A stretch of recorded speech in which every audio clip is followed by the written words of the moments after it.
Good day, beautiful people. My name is Jonathan Cabana, your real estate agent for the Greater Montreal. And today we are going to look together at the statistics for the market update of July 2024.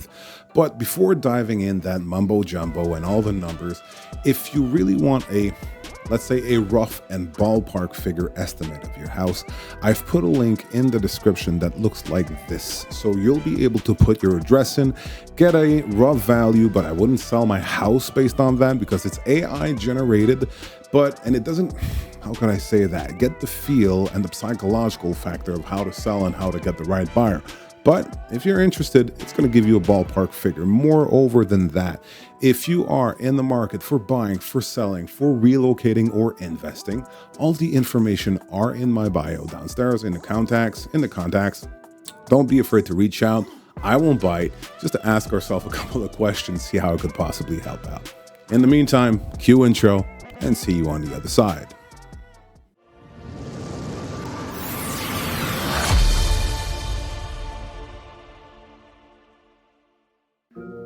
So to start with, July has been a good month for the sales of home. And I mean, prices are still going up. I have a lot of people telling me, Jonathan, I'm kind of afraid of buying right now. But the thing is, if you don't buy now, you'll never be able to buy. Why? Because rates are coming to slowly going down. We have a lot more houses on the market, and the balance the balance check to become a buyer's market, we're not there yet. We still see some overbidding in certain areas.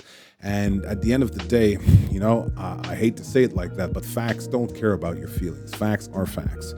So showing you the data of today, it's really interesting. So let's dive into it and look at it together. So first thing that we want to see in the month of July, so we have a total of 1,324 homes sold. That, in comparison to last year, same period, it's an augmentation of 11%. So we do have 9,000 homes on the market right now. We're seeing this also get over and upper, so more and more, meaning that at some point there's going to be a tipping scale, which you'll have more offers than demands, but we're still not there. And you're going to see why in a second here. Then we do have 2,113 new inscription. Again, you see an augmentation, and the volume of sales doesn't really bother us but again, we see a tendency to go up. What that means is that slowly but surely we are coming into a buyer's market. The more we get homes for sale and the less we have sales at the end of the month, well, slowly we're going to get more and more inventory. And that's been like the name of the game since 2020. We didn't have any houses for sale. We still don't have enough. But what happens is that we're able to get more and more. So what we see is that for this month, in comparison in the Greater Montreal region, in comparison to last year, houses, so single home houses, came down about 1%. So you didn't change a nail. Unfortunately, you lost a little bit of money. What we saw is that condos got up by 2%. So it's still a nice market there. And Plexes, which is very interesting. So people started by the fact that the rates came down. People are buying Plexes right now. So we see an augmentation of 9%. Again, you still see that there's a lot more sales in comparison this year than what we had last year, but we do have more listings in comparison to the same time last year, meaning that at the end of the day, it balances out, but we do have a tendency to have more and more listings in comparison to the ratio sold each month. So in time, maybe next year, we're going to have a shift in the market, giving more,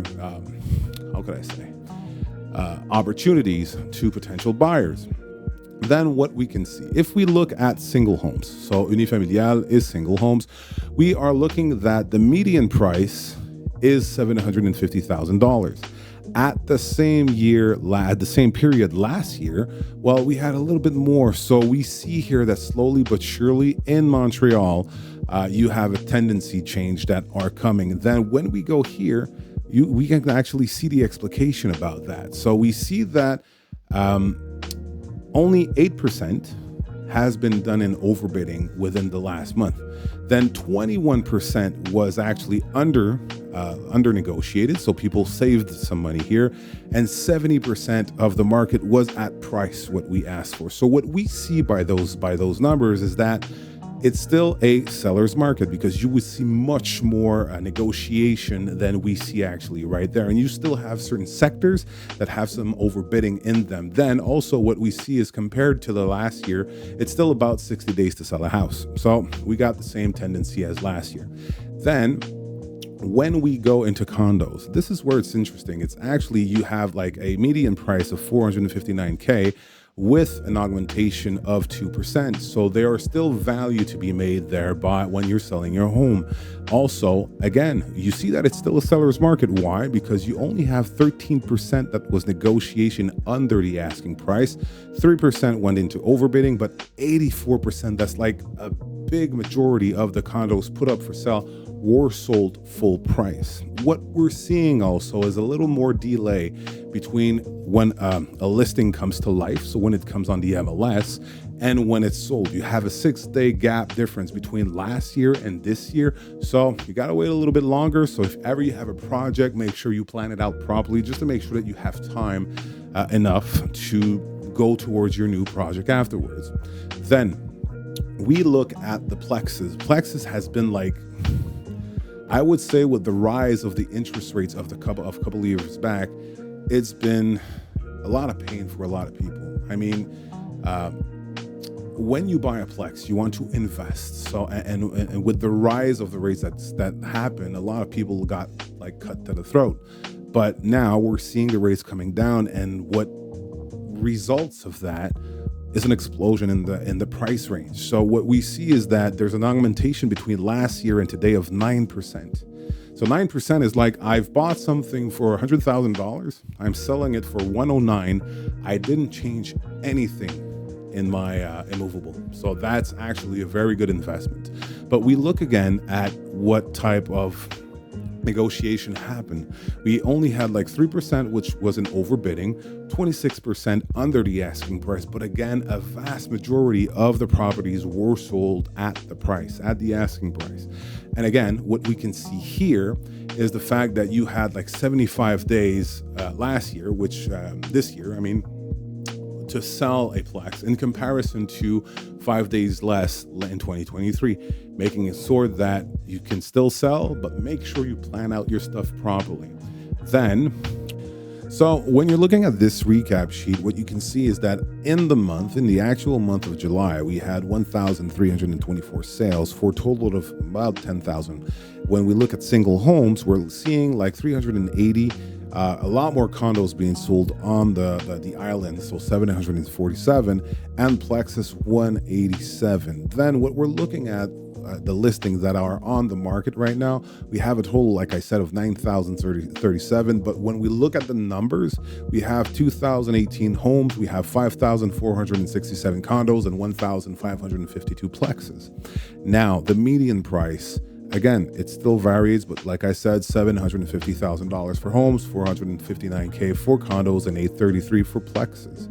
So you got a good idea of what the home is actually worth on the market right now.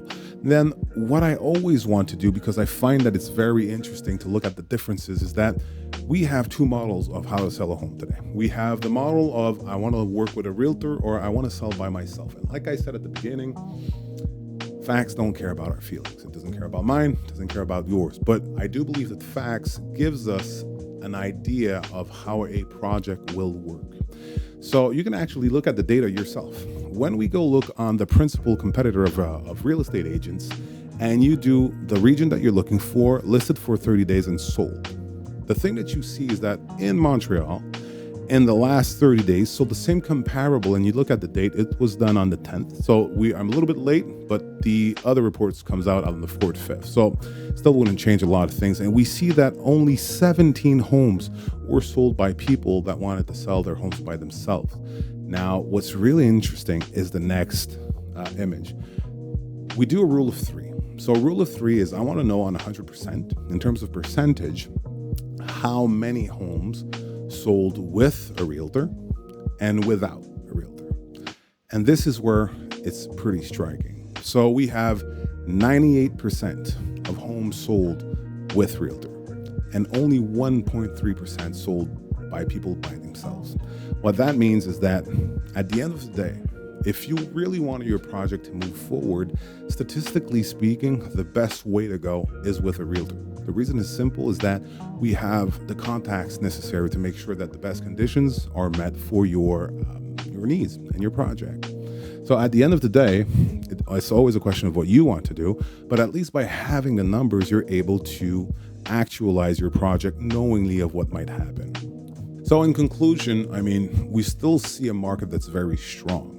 We see a market that's still very dynamic because there's a lot of homes sold and there's a lot of homes coming in on the market. We are still seeing a lot of homes sold at the asking price. And that shift where buyers have a lot more power than sellers isn't yet on the market. Maybe it will come, maybe not, but as far as we don't have inventory and the rates are stable, we're still going to have those overbidding, and it's still a good investment to sell your house and to become a homeowner now, not in a year. So again, you got the information in front of you. So if you want to move in 9 days or 90 days, all my information are in my contact. Don't hesitate to give me a call so we can actually ask ourselves a couple of questions and see how I can possibly help you out. In the meantime, have a beautiful day, take care, and talk to you soon.